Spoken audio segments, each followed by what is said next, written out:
Các bạn đã bao giờ vừa đi máy bay mà vẫn xem được YouTube chưa? Ngày hôm nay thì Nam Cơ Phó có cơ hội được bay sang Kuala Lumpur của Malaysia để học chuyển loại Airbus A330 với hãng hàng không AirAsia. Mọi người hãy cùng Nam khám phá xem dùng internet trên không có giá như trên trời không nhá. Còn bây giờ thì bay cùng Nam thôi.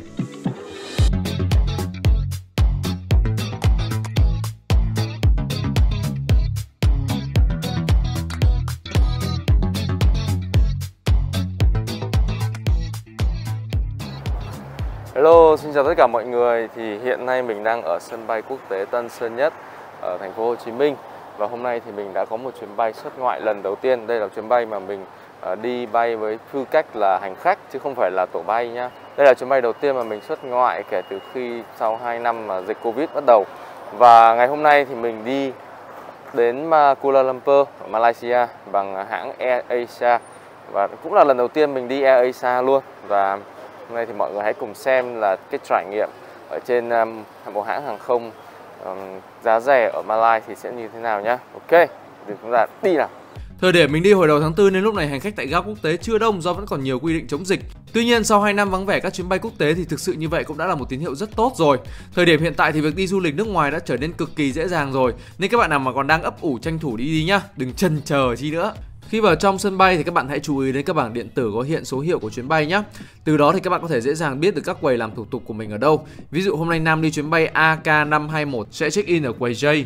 Khi đã có thông tin quầy làm thủ tục thì các bạn có thể hỏi nhân viên sân bay hoặc là tìm xem các bản sơ đồ hướng dẫn để tìm tới quầy nè. Đối với các chuyến bay quốc tế thì mình sẽ khuyến cáo các bạn đến sớm 3 tiếng trước giờ khởi hành để làm thủ tục, và phòng trường hợp có sự cố thì còn có thời gian để mà gỡ nhá. Hãy ghi nhớ cho kỹ điều này đấy. Và các bạn thấy rằng là ngày hôm nay thì nó rất là đông, mình đã phải xếp hàng rất là dài để có thể mà làm check in được. Cho nên các bạn nhớ là đừng đến muộn nha.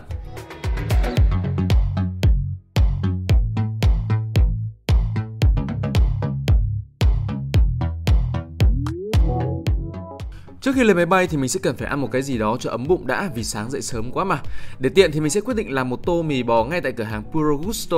Và tất nhiên là ăn trong sân bay thì không có gì là rẻ rồi, nhưng mà nhìn chung thì tô mì bò cũng khá là ngon và đầy đặn đó chứ ha.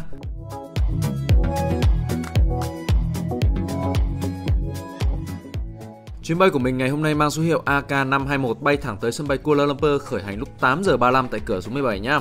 Việc theo dõi thông tin chuyến bay trên các bản điện tử này rất là quan trọng vì nó giúp cho các bạn nắm được thông tin chuyến bay của mình có thể nhanh chóng di chuyển ra cửa máy bay mà không bị lạc. Nên các bạn phải nhớ là luôn để ý bảng điện tử nhá.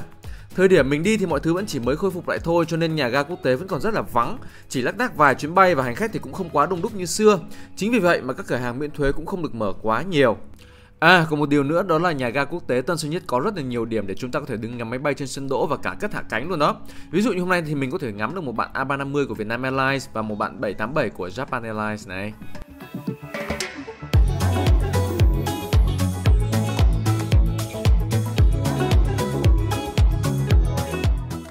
Nếu như các bạn còn nhớ thì lúc nãy mình có bảo cửa ra cho chuyến bay của mình sẽ là cửa số 17 phải không?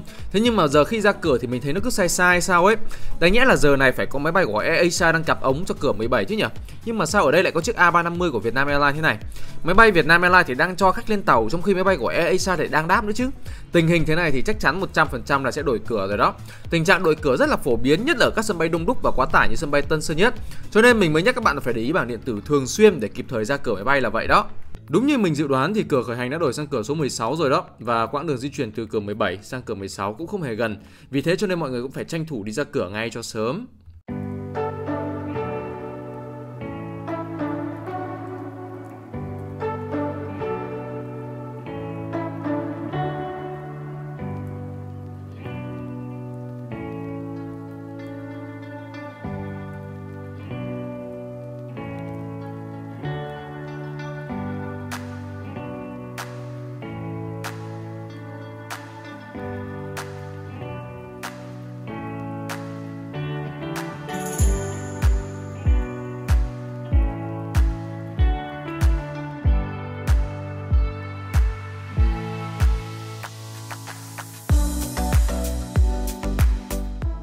Sau khoảng 20 phút chuẩn bị thì mình cũng đã bắt đầu được lên máy bay rồi đây.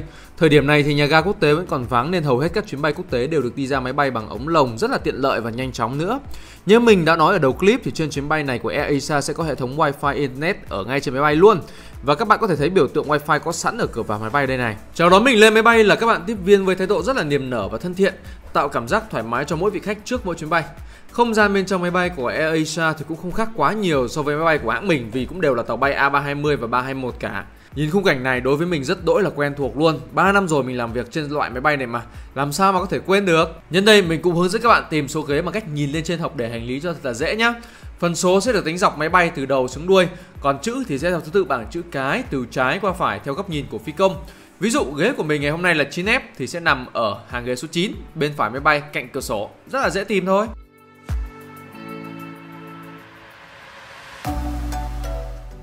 Không gian ghế ngồi theo cảm quan của mình là vừa đủ. Mình cao 1m76 với đôi chân khoảng 1m, vẫn có thể xoay sở tương đối khá là ổn.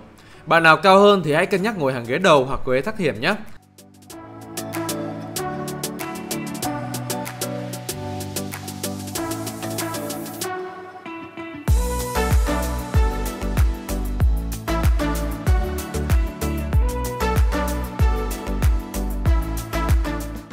Sau mỗi hàng ghế sẽ dán bản hướng dẫn cách kết nối với Wi-Fi trên máy bay như thế nào. Nhưng dịch vụ sẽ chỉ được sử dụng khi máy bay đang ở trên độ cao an toàn mà thôi, nên là mình sẽ chờ tí nữa xài thử xem sao nhé. Còn bây giờ thì hành trình 12 ngày đi học chuyển loại Airbus A330 chính thức bắt đầu.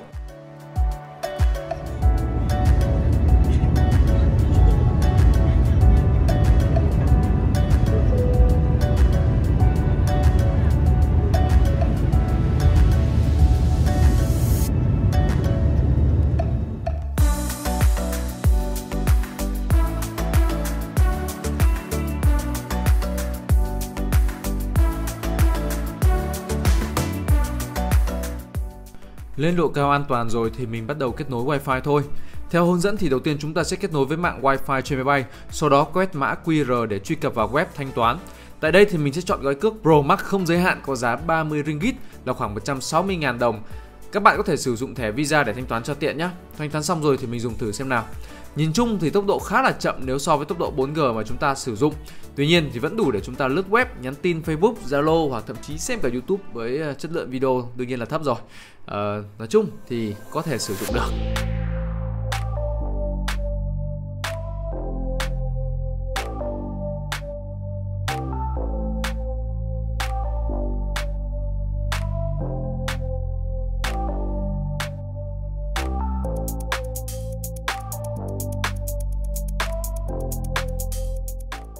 Một điểm lợi ích nữa khi có mạng trong lúc bay là chúng ta có thể cập nhật thông tin của chuyến bay, thời tiết điểm đến cũng như là thời gian dự kiến hạ cánh để chúng ta có thể chủ động trong công việc.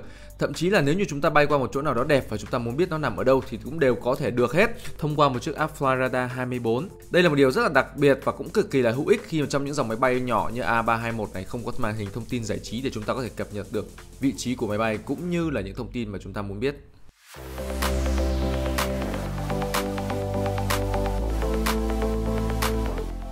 Nhà vệ sinh trên tàu cũng không có gì đặc biệt so với những máy bay A320 của các hãng khác. Rất sạch sẽ, thơm tho và đầy đủ thiết bị cho nhu cầu của hành khách.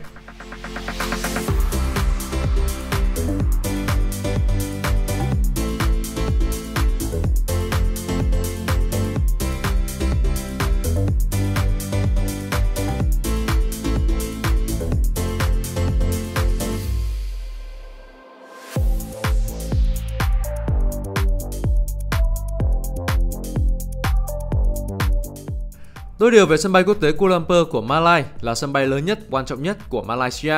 Mặc dù mang tên Kuala Lumpur nhưng mà sân bay này là cách thủ đô của Malai những 50 km về phía nam. Chính vì vậy mà khi nhìn từ trên cao cảm giác sân bay như đang ở giữa rừng cây vậy. Và nếu như các bạn thắc mắc rằng rừng cây bao bọc xung quanh sân bay là cây gì thì đó chính là cây cọ đó các bạn ạ. Đúng, các bạn không nghe nhầm đâu, đó chính là cây cọ để sản xuất dầu cọ nha. Dầu cọ này là một nguyên liệu được sử dụng rất nhiều trong ngành công nghiệp mỹ phẩm và thực phẩm. Ngành công nghiệp dầu cọ là một thành phần rất quan trọng của nền kinh tế Malaysia.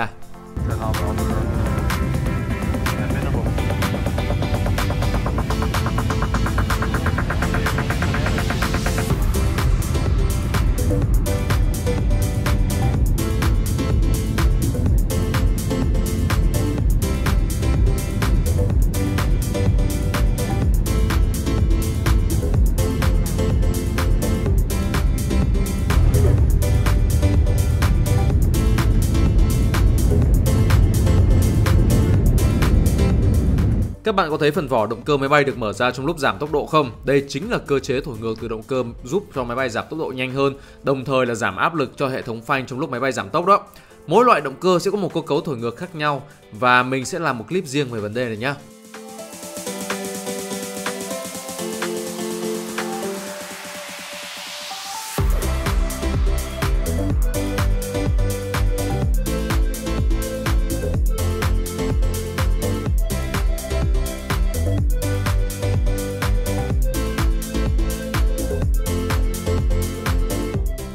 Máy bay của mình hôm nay sẽ cập vào nhà ga quốc tế số 2 của sân bay Kuala Lumpur. Nhà ga số 2 này là nhà ga dành cho các hàng không giá rẻ, chủ yếu là dành cho hãng hàng không AirAsia sử dụng. Vì thế mà xung quanh toàn là máy bay của AirAsia luôn. Giờ mình mới cảm nhận được quy mô đội bay của hãng hàng không này lớn đến thế nào.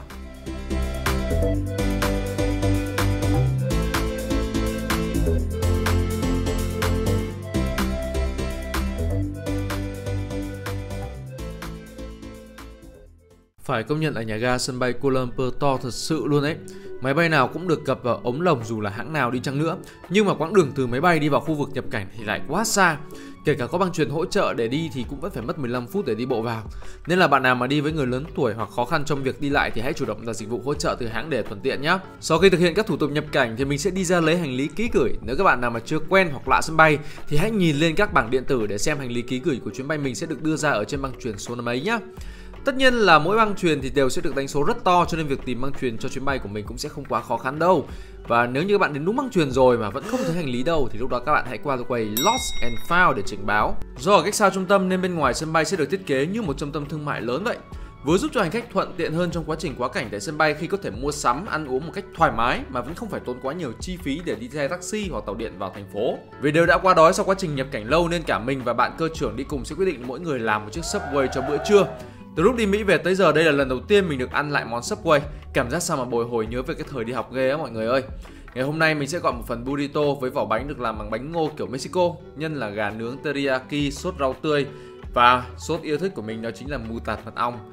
Ăn uống xong xuôi thì cùng ra cửa để về khách sạn thôi nào. Vì đi theo diện công tác cho nên tụi mình sẽ được công ty đặt luôn dịch vụ xe đưa đón tại khách sạn. Còn nếu các bạn đi du lịch thì hãy cân nhắc sử dụng tàu điện nhé. Để đi vào thành phố thì cũng rất là nhanh chóng, tiết kiệm mà lại tránh được tắc đường nữa. Hành trình đi chuyển loại máy bay A330 sẽ vẫn còn nữa, nhưng đó sẽ là ở những clip sau. Còn clip này sẽ chỉ tới đây thôi. Mọi người đừng quên nhấn nút đăng ký kênh Bay Cùng Nam và kênh TikTok Nam Cơ Phó của mình nha. Hẹn gặp mọi người ở những clip tới đây.